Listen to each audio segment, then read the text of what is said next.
Hey everybody, welcome back to the Rideshare Hub. I'm Jacob Letman. Before we get going with today's video, if you signed up for Uber, but you forgot to use a referral code, it's okay. I got you covered. Jump down into the video description below.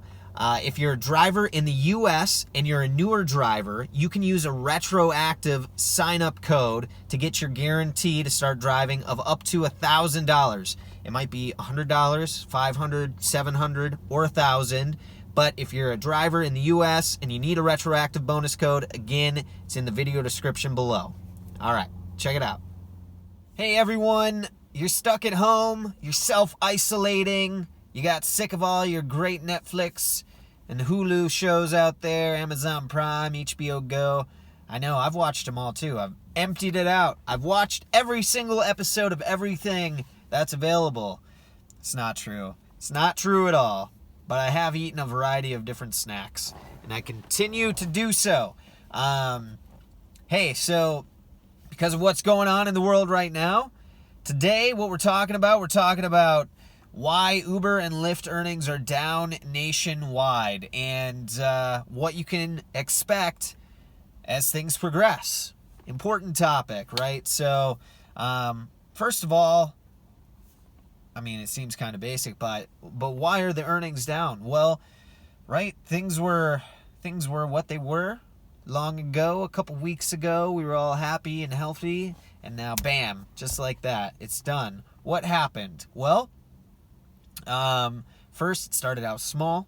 We saw an influx in people getting sick. The numbers started to grow, which they typically do. Unfortunately, fatalities are what we would consider rather low for something that has spread around the world and affected so many people. But, I mean, one fatality is a bad fatality, right? So, but the numbers do continue to rise. So the federal government tried to get out in front of this thing, or is trying to now, and having suggestions and mandates kind of on what can be done. And then we saw sports.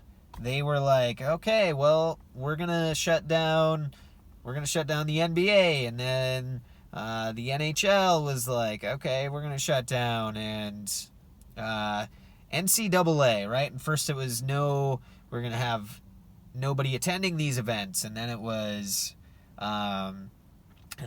no, we're just going to cancel it all indefinitely. And then my favorite, PGA Tour, golf, was the last to go, I believe. But then they were like, no, we're done. We're canceling.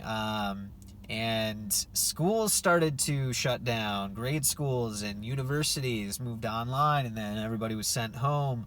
And what else? And then businesses, if you can work from home, you're sent home. You work from home. Or you take time off, and if you have a 9-to-5 that takes care of you, you're paid leave time, all sorts of different variations of things. And then we have people who are financially stable, who have self-isolated, self-quarantined, taken time off of what they do. And then you have the gig economy, where a lot of people don't have a great amount in savings and rely on the hustle.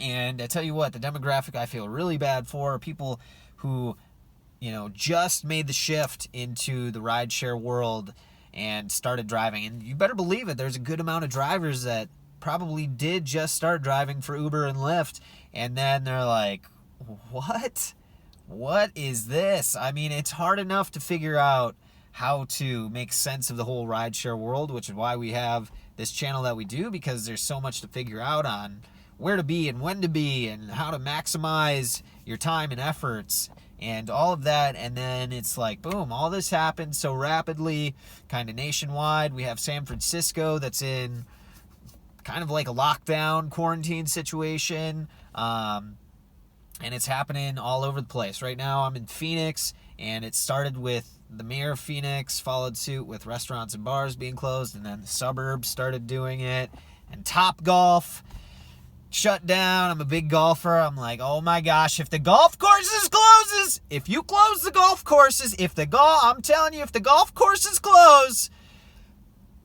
Well, I can't even go to Canada because they shut the borders. So, Mexico, here I come. All right.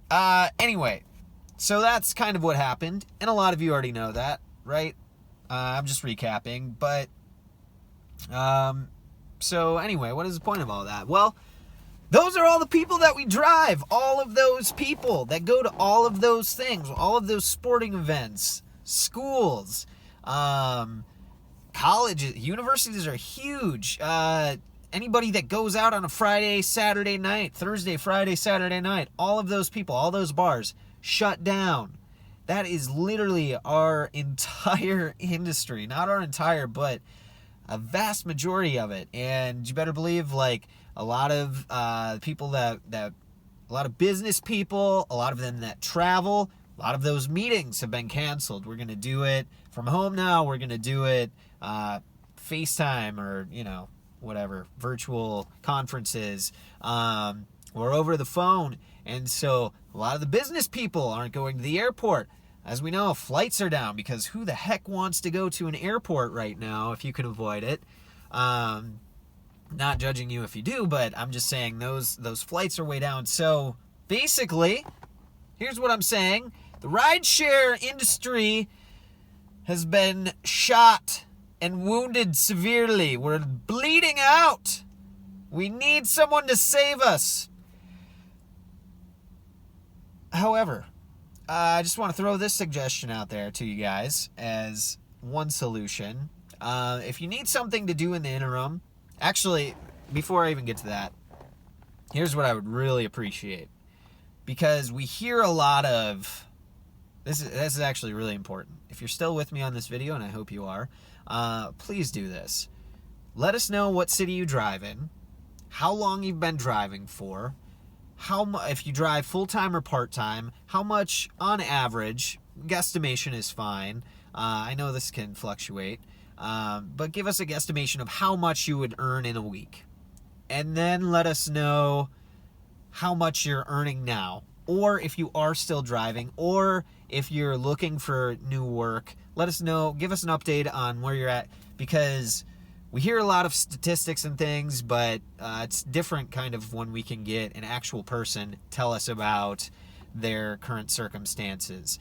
And believe me, there's so many of us that are in the same position, just trying to make sense of all this. But here's what I was going to say is if you need something to do in the interim, if you drive for Uber, right, you can switch over. You can drive for Uber Eats. And their business is doing much better. I believe they've waived delivery fees at like thousands of restaurants nationwide. And so our delivery apps, they're on the rise right now, right? We got Grubhub, Postmates, Uber Eats, DoorDash. I feel like there's a ton of them. But anyway, because, yeah, people are stuck inside or they're staying inside. And some of them can cook, some of them can't cook. But everybody loves some restaurant food, am I right? I need a little za in my life, a little pepperoni pizza. I am actually starving. So anyway, those apps are up. They're doing great. So you have a car already, right? You're good to go. You can get online. You can do the things that you need to do to get signed up for those. Make some extra money. Drive around food instead of people. And maybe that'll help. But again, let us know. Please do that. That'll really help. Really helps to give us information. Get in the comment section below. Get at me. Let me know what city you're in. And tell me how things were before you started driving, how they are now, and where you're at and what you're doing. Okay. Sad thing, you guys. This is only the beginning stages. And that's what all projections say, that we're just getting started with this. So sending out all the good vibes to all of you out there watching this. I'm Jacob Lettman. This is the Rideshare Hub. Until the next time, you guys, stay safe out there.